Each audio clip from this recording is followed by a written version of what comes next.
అందరికీ నమస్కారం. నేను మీ దేవి. మిస్టర్ హ్యాండ్సమ్ 37వ భాగం రచయిత భాను గారు.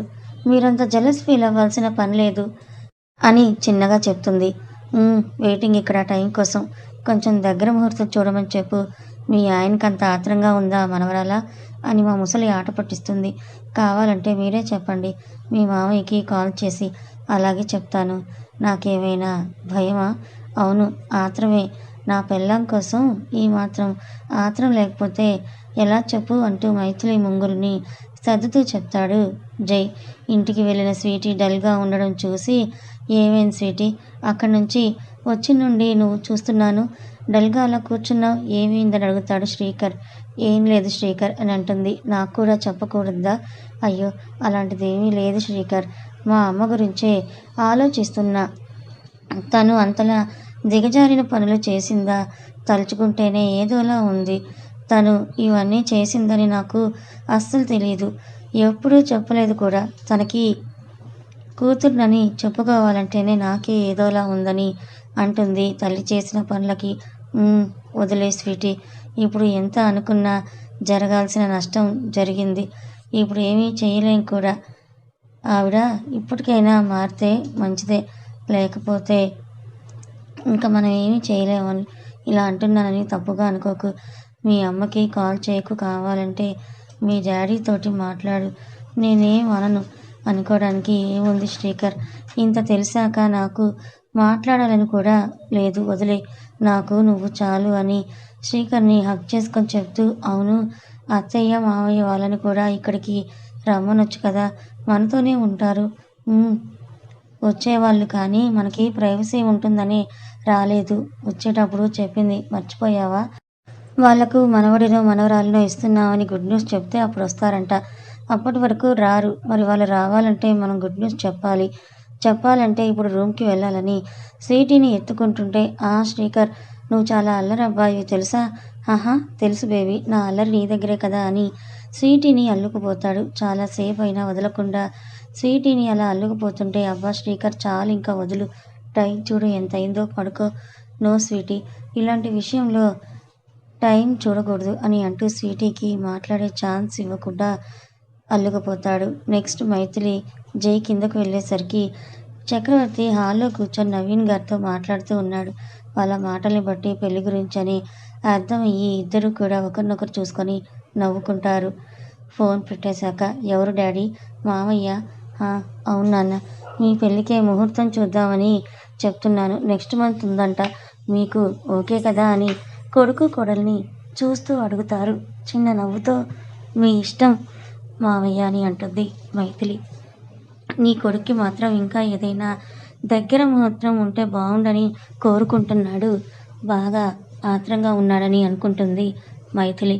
అది వినిపించి చిన్నగా పక్క నుండి ఆమె నడుముని గిల్లి, మీ ఇష్టం డాడీ, ఆలోపు సెట్ చేయాల్సినవన్నీ కూడా కొన్ని ఉన్నాయి అనుకుంటాడు మనసులో. మీరు ఆఫీస్ వస్తానన్నారు కదా, రెడీ అవ్వండి అంటాడు జై. ఇప్పుడే వస్తానని వెళ్ళి రెడీ అయి వస్తాడు. సూట్ వేసుకొని నడిచి వస్తున్న చక్రవర్తిని చూసి ఇద్దరు అలా చూస్తుండిపోతారు. వావ్ మావయ్య, సో హ్యాండ్సమ్ తెలుసా, మీరెంత బాగున్నారు. మీ అబ్బాయికి మీ పోలికే వచ్చింది. మీ ఇద్దరు సేమ్ ఉన్నారు. పక్కపక్కన ఉంటే ఇప్పుడు కూడా మిమ్మల్ని ట్రై చేసినా ఆశ్చర్యపోనవసరం లేదు, అలా ఉన్నారు మీరు అని అంటూ ఆట పట్టిస్తుంది. అవును డాడీ, చాలా బాగున్నారు. కొన్ని డేస్ తర్వాత చిన్నగా జిమ్ కూడా ట్రై చేయండి, నాకంటే కూడా ఇంకా హ్యాండ్సమ్గా అవుతారని తండ్రిని హక్ చేసుకొని చెప్తుంటే, కొడుకు వెన్ను నిమురుతూ, నచ్చాల్సిన వాళ్ళకే నేను నచ్చలేదు, ఇంకా ఎవరికి నచ్చితే ఏంటి అనుకుంటాడు తన మనసులో. మీ ఇద్దరికి పిక్ తీస్తానని వాళ్ళకి పిక్స్ తీస్తుంది. ఆ తర్వాత అందరూ కలిసి పిక్స్ తీసుకొని, ఈ ఫోటోషూట్ అయింది కదా, మేము ఆఫీస్ వెళ్ళాలి, మీరు కూడా కాలేజ్కి వెళ్ళండి, బాయ్ అని మైథిలిని హక్ చేసుకుని వెళ్తాడు. ఆఫీస్ వెళ్ళగానే చక్రవర్తిని అందరూ విష్ చేస్తారు. సిద్ధు అన్నీ ముందే ఏర్పాటు చేస్తాడు. అందుకే అందరికీ తెలుసు. అందరికీ చక్రవర్తిని ఇంట్రడ్యూస్ చేసి క్యాబిన్కి తీసుకెళ్తాడు. అంకుల్ సూపర్గా ఉన్నారు, మీరు కూడా ఆఫీస్కి రండి, రోజు మీ ఇద్దరు కలిస్తే మిగతా కంపెనీలు పడిపోవడం పక్క. ఇప్పటికే జై పెద్ద పెద్ద కంపెనీ వాళ్ళందరికీ టఫ్ కాంపిటీషన్. ఇక ఇప్పుడు ఈ విషయం తెలిస్తే ఇంకంతే సంగతి. జై చక్రవర్తి నవ్వుకుంటారు సిద్ధు మాటలకి. సిద్ధు, ఈ విషయం పబ్లిష్ చేయి న్యూస్ అందరికీ అని ఒత్తి పలుకుతూ తెలియాలి ఇండియాలో కూడా అంటాడు. జై ఏదో చేయబోతున్నాడని అర్థమై ఓకే అని వెళ్ళి ఆ పని చూస్తాడు. ఇప్పుడు ఎందుకు నాన్న జై ఇవన్నీ? లేదు డాడీ తెలియాలి. మీరు ఆఫీస్ చూద్దురుగాని రండి అని తిప్పి ఆఫీస్ మొత్తం చూపిస్తాడు. అంతా చూసి చాలా బాగుంది నాన్న. నేను చూస్తే చాలా ప్రౌడ్గా ఉంది. ఎవరి హెల్ప్ లేకుండా ఈ స్టేజ్కి రావడం చిన్న విషయం కాదు. ఐఎమ్ ప్రౌడ్ ఆఫ్ నాన్న అని అంటూ జైని తట్టి మెచ్చుకుంటారు. కాలేజ్ వెళ్ళిన మైథిలికి హాయ్ అని చిన్న స్మైల్ ఇస్తాడు విశాల్. వీళ్ళు కూడా చిన్న స్మైల్ ఇచ్చి క్లాస్కి వెళ్ళిపోతారు. ఇండియాలో భైరవపురంలో పొద్దున్నే లేచి కాఫీకి బదులు మందు తాగుతూ పేపర్ చదువుతుంటాడు అమర్. తినడానికి ఏమైనా తీసుకురా అని ఆ పనమ్మాయి మీద అరుస్తుంటే అబ్బా వీడొకడు పొద్దున్న లేచిన దగ్గర నుంచి రాత్రి వరకు తాగుతూనే ఉంటాడు. వీడి పీడ ఎప్పుడు పోతుందో ఏమో అనుకుంటూ వెళ్ళి తినడానికి తెచ్చి అక్కడ పెట్టి వెళ్తుంది. పెళ్ళామేమో మంచం మీద పడ్డది, లేకపోతే వీళ్ళతో సేవలు చేయించుకోవాల్సిన కర్మ పట్టేదే కాదు అని అనుకుని అవి తింటూ పేపర్ తిరిగేస్తుంటాడు. అందులో ఒక దగ్గర జై చక్రవర్తి ఇద్దరు హుందాగా నిలబడి ఉన్న పిక్ ఉండడం చూసి తన కళ్ళని తని నమ్మలేక మళ్ళీ మళ్ళీ చూస్తుంటాడు. జై పక్కన చక్రవర్తిని చూసి కాళ్ళు చేతులు వణికిపోతున్నాయి. వాళ్ళంతా చెమటలు పట్టేసి గుండె వేగంగా కొట్టుకుంటోంది. వీడు ఇంకా బ్రతికే ఉన్నాడా? కానీ ఎలా? జై పక్కన ఉన్నాడేంటి? మా గురించి తెలిసిపోయిందా? అసలు ఎలా సాధ్యం? ఇప్పుడు మొత్తం జైకి తెలిస్తే ఊరుకుంటాడా? ఇప్పుడు ఏం చేయాలని చేతిలో ఉన్న మందుని గటగట తాగేసి భయంతో వణికిపోతుంటాడు. అసలు జైకి తెలిసిపోయిందా? తెలిసినా ఎందుకు ఊరుకున్నాడు? అసలు ఈ అఖిలేండేశ్వరి ఏం చేస్తుంది? కనీసం ఫోన్ కూడా చేయడం లేదు. నేను చేస్తే లిఫ్ట్ చేయడం లేదు. ప్రతి నెల డబ్బులు పంపించేది, ఈ నెల ఇంకా పంపలేదు. ఏం జరిగిందని తల పట్టుకుని కూర్చుంటాడు. డేస్ అలా గడిచిపోతున్నాయి. విశాల్ బిహేవియర్ బ్యాడ్గా ఏం లేకపోవడంతో మైథిలి ఫ్రెండ్గా యాక్సెప్ట్ చేస్తుంది. నలుగురు మంచి ఫ్రెండ్స్ అవుతారు. చక్రవర్తి గారు కూడా పూర్తిగా కోలుకుంటారు. జైకి బిజినెస్లో హెల్ప్గా ఉంటాడు. పెళ్లికి ముహూర్తం పెట్టడంతో అందరూ ఇండియా వెళ్ళడానికి సిద్ధం అవుతారు. లగేజ్ చదువుతున్న మైథిలిని విష్ణుమూర్తి పోజులో పడుకొని నవ్వుతూ తననే తినేలా కొంటగా చూస్తున్న జై మీద పిల్లో విసిరి ఆ చూపు మార్చు బాబు, బాణాల్లా గుచ్చుకుంటున్నాయి తమరి చూపులు ఆహా అని కొంటగా నవ్వుతూ నిన్ను చూస్తుంటే ఇప్పుడే తినేయాలి అని ఉంది బంగారు. కానీ దానికి ఇంకా టైం ఉందని ఆగుతున్నా. ఇప్పుడు వెళ్ళి మళ్ళీ మన పెళ్లి చేసుకొని అడుగు పెడదాం అని అంటాడు. ప్రేమ నింపుకున్న కళ్ళతో మైథిలిని చూస్తూ చెప్తాడు. జై చెప్తున్న మాటలు విని మైథిలి మనసు ఆనందంతో కొట్టుకుంటుంది. జైతో పెళ్ళి జరిగింది కానీ తన స్పృహలో కూడా లేదు. ఆ టైంలో ఆ మూమెంట్ మిస్ అయిపోయింది. ఇప్పుడు ఇష్టంగా జై తన మెడలో తాళి కట్టబోతున్నాడు. ఆ ఫీలింగే పిచ్చి పిచ్చగా నచ్చేస్తోంది. ఊహించుకుంటేనే ఆనందంతో పరవలు తొక్కుతోంది. ఆ మూమెంట్ని ఊహించుకొని గాల్లో తెలిపోతున్న మైథిలిని పట్టుకొని తన మీదకు లాక్కుంటాడు. జై నుండి ఎక్స్పెక్ట్ చేయకపోవడంతో వెళ్ళి అలా జై లాగ్గానే జై మీద పడిపోతుంది. ఏంటి జై అలా లాగేశావని లేవబోతూ ఉంటే లేవకుండా మైథిలి చుట్టూ చేతులు బిగించి ఏంటి అమ్మాయి గారు ఊహలా తెలిపోతున్నారు ఇందాక దీని గురించి అంటూ మైథిలి ముంగురులను సవరిస్తూ అడుగుతాడు. జై ఎద మీద తలపెట్టుకొని మన పెళ్లి గురించి ఆ రోజు మీరు నా మెల్ల తాళి కట్టడం కూడా నాకు తెలియదు. ఏ ఆడపిల్లకైనా అదొక బెస్ట్ మూమెంట్, లైఫ్ లాంగ్ గుర్తుపెట్టుకునే మూమెంట్. నాకు ఆ రోజు ఏం జరిగిందో ఏమీ గుర్తులేదు. అందుకే ఇప్పుడు జరగబోయే ప్రతి మూమెంట్ నా మనస్సును నింపుకుంటాను. జరిగేది తలుచుకుంటే రెక్కల మీద ఆకాశంలో ఎగురుతున్నట్టుంది. మైథిలి హ్యాపీనెస్ చూసి జై కూడా హ్యాపీగా ఫీల్ అవుతూ చుట్టూ వేసిన చేతులు ఇంకా గట్టిగా బిగించి నాకు కూడా చాలా హ్యాపీగా ఉంది. ఖచ్చితంగా మన పెళ్ళి బాగా చెయ్యాలి అని ఇటు మామయ్య అటు మా మామయ్య తెగ ఆరాట పడిపోతున్నారు ఇద్దరు. అవును, డాడీ కూడా అదే పనిలో ఉన్నారు. మన పెళ్లి పనుల్లోనే ఉన్నారు. ఇప్పుడు అన్నయ్య పెళ్ళి అలా అయింది కదా, అందుకే ఇప్పుడు మన పెళ్ళి గ్రాండ్గా చేయాలని చూస్తున్నారు. అందులోనూ మా ఇంట్లో లేక పుట్టిన ఆడపిల్లను కదా.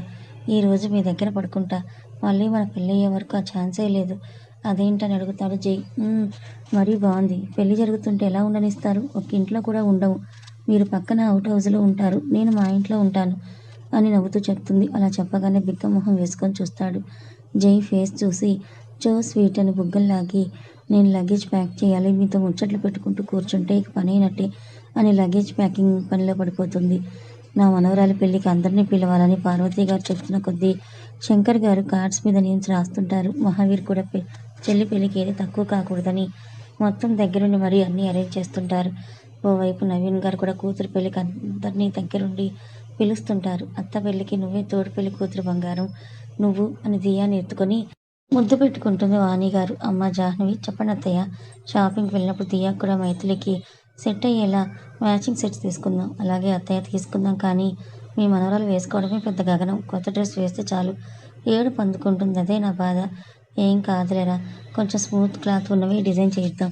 అలాగే అత్తయ్య, నాకు కూడా చాలా హ్యాపీగా ఉంది. మా అన్నయ్య పెళ్ళి నా కళ్ళతో చూస్తానో లేదో అనుకుంటే అలాంటిది నా చేతులతో చేసే అదృష్టం వచ్చింది. ఫుల్గా ఎంజాయ్ చేయాలి పెళ్ళి అని హ్యాపీగా చెప్తుంది జాహ్నవి. ఏంటి అత్తాకోడలిద్దరు పనులు పక్కన పెట్టి కబుర్లు చెప్తూ కూర్చున్నారు. చేస్తున్నాం బాబు. చూసారా అత్తయ్య, ఈయన గారి చెల్లి పెళ్ళి పనులు వదిలేసి ముచ్చట్లు పెట్టుకుంటున్నాం అనుకుంటున్నాడు మీ అబ్బాయి. ఓయ్, నేను అలా అనలేదా తల్లి. అయినా పెళ్లి పనులు చాలా ఉన్నాయి. మరెవరు నా చెల్లి పెళ్ళికి వంక పెట్టకూడదు. 10 ఏళ్ళు గుర్తుపెట్టుకోవాలి నా చెల్లి పెళ్ళిని అంటాడు మహావీర్. అబ్బో, చేస్తాం బాబు. ఇదిగో మీ కూతుర్ని కొంచెం చూసుకోండి. అత్తయ్య రండని వెళ్తుంది. రా బంగారు తల్లి, అత్త పెళ్ళిని బాగా ఎంజాయ్ చేద్దాం మనం అని కూతుర్ని ఎత్తుకొని వెళ్తాడు. జై నాన్న, తొందరగా రెడీ అవ్వండి, ఫ్లైట్ టైం అవుతుందని చక్రవర్తి పిలుస్తుంటే వస్తున్నామని అందరూ వాళ్ళ వాళ్ళ లగేజీలు తీసుకొని దిగుతారు. ఒక్క నిమిషం మావయ్యని దేవుడికి దీపం పెట్టి ఏ ఆటంకం లేకుండా పెళ్లి జరిగి సంతోషంగా అడుగు పెట్టేలా చూడు స్వామి అని మైథిలి మొక్కుని వెళ్దామా మావయ్య? ఆ తల్లి అని జై, మైథిలి, శాలిని, విద్యు, చక్రవర్తి అందరూ స్టార్ట్ అవుతారు. పాపని పడుకోబెడుతున్న జాహ్నవి మీద పడుకొని పాప కాళ్ళని ముద్దాడుతుంటాడు. ఓయ్ దియాకి తమ్మునిచ్చేద్దామా అంటూ గారంగా చూస్తాడు మహావీర్. ఏ, మీ కూతురు అడిగిందా నాకు తమ్ముడు కావాలి అని? అడుగుతూనే ఇస్తారా ఏంటి? అయినా నా కూతురికి ఏం కావాలో నాకు బాగా తెలుసు కదా. ఆహా, తమరి వేషాలు కూడా నాకు బాగా తెలుసు కదా బాబు అని పాపని పడుకోబెట్టి తను కూడా పడుకుంటుంటే, ఓయ్ బంగారు, ఏం లేదా ఈరోజు? నో, ఏం లేదు, గుడ్ బాయ్లా పడుకోవాలి ఈరోజు అని భర్త మొహం చూసి నవ్వొస్తుంటే కష్టంగా ఆపుకుంటుంది. రాక్షసి పోవే అని దిండులో తలదూర్చి పడుకుంటాడు. పడుకున్న మహావీర్ నుదుటిన ముద్దు పెట్టి, మీకు రోజు అల్లరి ఎక్కువైపోతుంది. మీ అల్లరి నా బాడీ తట్టుకోవాలి కదా మొగుడు గారు. అందుకే ఈరోజు రెస్ట్. మీరు ఇప్పుడు మొదలు పెడితే మార్నింగ్ వరకు వదలరు. మీకు నిద్ర ఉండదు. మార్నింగ్ నుండి అలసిపోయి ఉంటారు మహా. మీకు రెస్ట్ ఉండదు. నిద్ర ఇప్పుడు చాలా అవసరం, లేకపోతే హెల్త్ అప్సెట్ అవుతుంది అని మహావీర్ తలని నిమురుతూ పడుకుంటుంది. నెక్స్ట్ డే మార్నింగ్ జై వాళ్ళు వస్తున్నారని తెగ హడావిడి పడిపోతుంటారు అందరూ. అమ్మ, ఎందుకంత హడావిడి పడుతున్నావు? పెళ్ళికి ఇంకా 10 రోజులే ఉంది. అప్పటి వరకు అవుట్ హౌస్లో ఉంటారు కదా. ఈరోజే పెళ్ళి అన్నట్టుగా హైరాణ పడిపోతున్నావు. నేను చూసుకుంటాను కదా అంటాడు మహావీర్. నవీన్ గారి ప్రాణం ఊరుకోక స్నేహితుని చూడాలని ఎయిర్పోర్ట్ వరకు వెళ్తాడు. ఫ్లైట్ ల్యాండ్ అవ్వగానే వీళ్ళ కోసం బొకే పట్టుకొని నిలబడతాడు. నవీన్ చూసి చక్రవర్తి చెయ్యి ఊపి పరిగెత్తు వెళ్తాడు. అయ్య బాబోయ్, మా డాడీని చూసి మావయ్య ఇంటిలో చిన్నపిల్లాడైపోయాడు. ఎలా పరిగెత్తు ఉన్నాడో చూడండి. అయినా వెనుక లగేజ్ ట్రాలీ తీసుకుంటూ చెప్తుంది. హాయ్ నవీన్, ఎలా ఉన్నావు? నేను బాగున్నా. నేను ఇలా చూస్తుంటే చాలా హ్యాపీగా ఉందంటారు నవీన్ చక్రవర్తిని హత్తుకొని. ఎన్నాళ్ళయిందిరా నేను ఇలా చూసి, నువ్వు ముందులా మారిపోయావంటూ చక్రిని చూస్తూ హ్యాపీగా ఫీల్ అవుతాడు. వాళ్ళ మాటల్లో పడి జై వాళ్ళని పట్టించుకోకుండా ఉన్న వాళ్ళని చూసి, హలో హలో బెస్ట్ బడ్డీస్, కొంచెం మీ ముందు మేము కూడా ఉన్నాం, కాస్త గమనించండి అంటూ వాళ్ళ నాన్న వైపు అలకగా చూస్తూ, డాడీ మీ బంగారు తల్లిని తీసుకొచ్చాను, కాస్త చూడండి అని బొంగమూతి పెట్టుకున్న కూతుర్ని దగ్గరికి తీసుకొని, అయ్యో నాకు ఒక్క పిల్ల అలిగిద్దే, సారీరా, నీకు తెలుసు కదా చక్రి అంటే ఎంత ఇష్టమో, అందులోనూ పూర్తిగా క్యూర్ అయ్యాక చూడడం ఇదే మొదటిసారి కదా, అందుకే, లేకపోతే నా బంగారాన్ని ఎలా మర్చిపోతాను చెప్పు అని కూతురు మీద ఆయన ప్రేమ పొంగిస్తూ అలక తీరుస్తాడు. మీ అలగడాలు బుజ్జగించడాలు ప్రోగ్రామ్ అయిపోతే మనం ఇంకా వెళ్దాం. ఎంతసేపు నిలబెడతారు? నాకు కాళ్ళు లాగుతున్నాయి అంటాడు విజ్జు. సరే సరే పదండి అని ఇంటికి బయలుదేరుతారు. అదిగో కార్ సౌండ్ వస్తుంది, అన్నయ్య వచ్చినట్టున్నారు అని గుమ్మం వరకు వస్తారందరూ. చక్రవర్తి దిగగానే ఎలా ఉన్నారు అన్నయ్య అంటూ పలకరిస్తుంది వాణి గారు. మైత్రి దిగి వాళ్ళ అన్న దగ్గరికి వెళ్ళి గట్టిగా హక్ చేసుకొని, ఎలా ఉన్నావు అన్నయ్య, ఎలా ఉన్నావు వదిన అని అడుగుతుంది.